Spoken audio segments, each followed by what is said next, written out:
Hey guys, it's Thirsty Thursday, and we're super excited to be back on Gusto TV Africa. This is the news, and we want to say a very big thank you to you guys for doing the most. We really appreciate you guys. We thank you for your support. We thank you for your likes. We thank you for your comments, for subscribing, and telling everybody what we do here at Gusto TV Africa.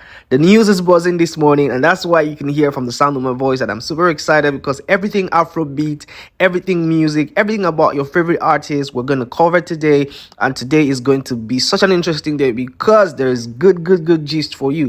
Davido is in the news, and Davido is actually raving right now. At the moment, there are conversations around Davido because he's the big gun. He's one of the biggest Afrobeat superstars in Nigeria, across the world.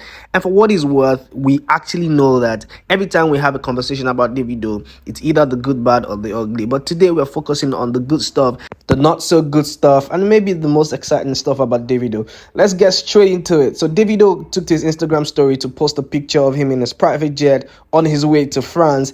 And of course, fans were actually wondering what he was going to France for. He didn't actually specify. There were no details about his trip to France. But earlier, he also posted another Instagram story of him just hopping out from his setting center and, of course, walking into his car. And surprisingly, there were no paparazzis around. There was nobody on ground. There were no fans, actually even recognizing him to say, okay, this is Davido. Oh, how fans will always come out, to stalk their favorite superstars. And there was nobody on ground. There was nobody in sight. And people were like, yo, how is this that Davido is walking into his car, no paparazzis, no fans coming to greet him?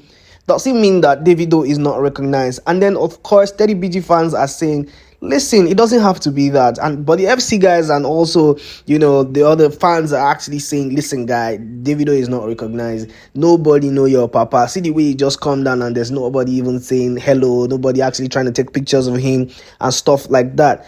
In my opinion, I think maybe it's a private event, and then, of course, that area has been cleared of paparazzis and anything like that.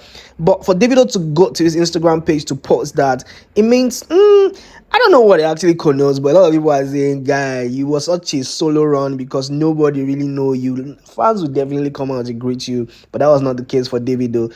Probably, like I said earlier, it was just like a private thing, and then he didn't want none of that. Well, fingers crossed, because all the fans are not having it. They're saying, nobody know your papa. We don't know how true that is. But one thing is certain, give Davido his flowers because he's one of the most amazing superstars of Afrobeat, and he definitely represents what we call the Afrobeat culture. Still in Davido news, Davido yesterday actually took to his X account to post a tweet and said, fear.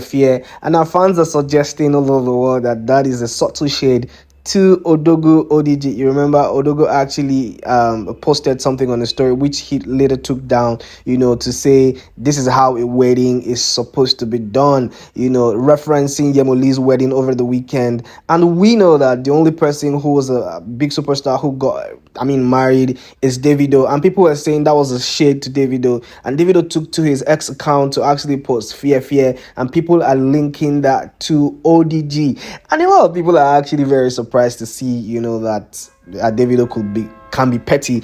And I'm like surprised to actually even hear that, because there's a lot of pettiness in these artists, from Whiskey to Davido to ODG. It's got to be like that. Taking swipes at each other is a fun thing to do. When people are not actually exchanging firearms, but then again, a lot of people have actually said, that's a very, very, very subtle shade to ODG. We don't know how true that is, but we saw it. And then, of course, this is what the street is saying. And then, we are all here to give you the tea. So fingers crossed. We don't know what ODG's response will be, but let's keep watching and see how that actually pans out. Moving on from Davido, we're now going to say something not so cool, but, we'll give you the gist anyways. So Flavor Nabania, in an interview recently, said a lot of people are impersonating him, talking to women with his pictures, scamming them of millions and millions of dollars and outrageous amounts of money. And he's come to actually say, guys, you need to freaking slow down. This thing is actually not right. It's making me look like a bad person. But you know how people are, people will always want to take advantage of a situation to do whatever it is they want to do. And we condemn this at Gusto TV Africa because this is actually a very, very serious offense and a serious crime, even here in Nigeria. So the EFCC has nabbed somebody who has been impersonating Flavor Nabania for a while, using his pictures, defrauding people, just doing very crazy stuff with, the brand of Flavor Nabania. And I mean, it's actually a relief to see that he's been nabbed. And then, of course, we can nip some of all these things in the bud. This is not a very good thing. Please, we condemn this and we do not like it. We do not want to see things like this because it puts a dent to the struggle. It puts a dent to what we represent. It puts a dent to us as Nigerians and our identity. Please, please, please, if you know that you're doing stuff like this, please stop it already. It's not a good thing. It's not a good look. Please. Now, hold up. There is another news, very interesting news. We remember Lighter, who has actually been forgotten for a while now, is back in the radar. And in an exclusive interview, he says, I am coming back to YBNL. Trust me, this comes as a surprise and a shock to us. However, these things are actually bound to happen. People come and people go. And I think that this is actually a beautiful thing to say. If it's true that Olamide Bado is taking Lighter back to the YBNL fold, it will be an outstanding thing to do because we want to see Lighter get back to his best. We appreciate him for actually trying his best, but we know that being under the flagship of the YBNL, who now obviously have a partnership with Empire, would do him a lot of good. We want to see that happen, really want to see that happen. Fingers crossed. We know Olamide Bado is one interesting person, a very kind-hearted person, and we know that this can actually happen. Congratulations to Lighter if it's true, and we want to see that collaboration with Olamide Bado come to light pretty soon. So to wrap up the news this morning, interesting conversations around pricing and artists overcharging has actually been one of the biggest conversations in the history of Afrobeat, in the line of Afrobeat conversations and discussions.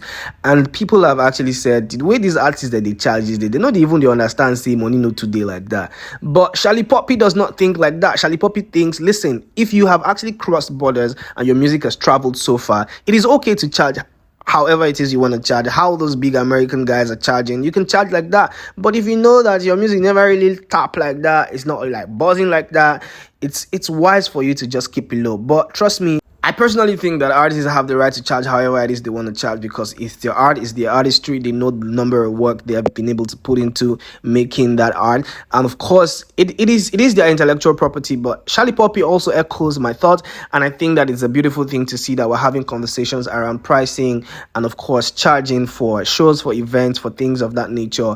I mean, at the end of the day, yeah, it's your craft. You decide how it is you wanna sell it. And Shallipopi, in an exclusive interview on News Central, just echoes my thoughts exactly and says, listen, don't let anybody want you. These guys will charge whatever it is they want to charge.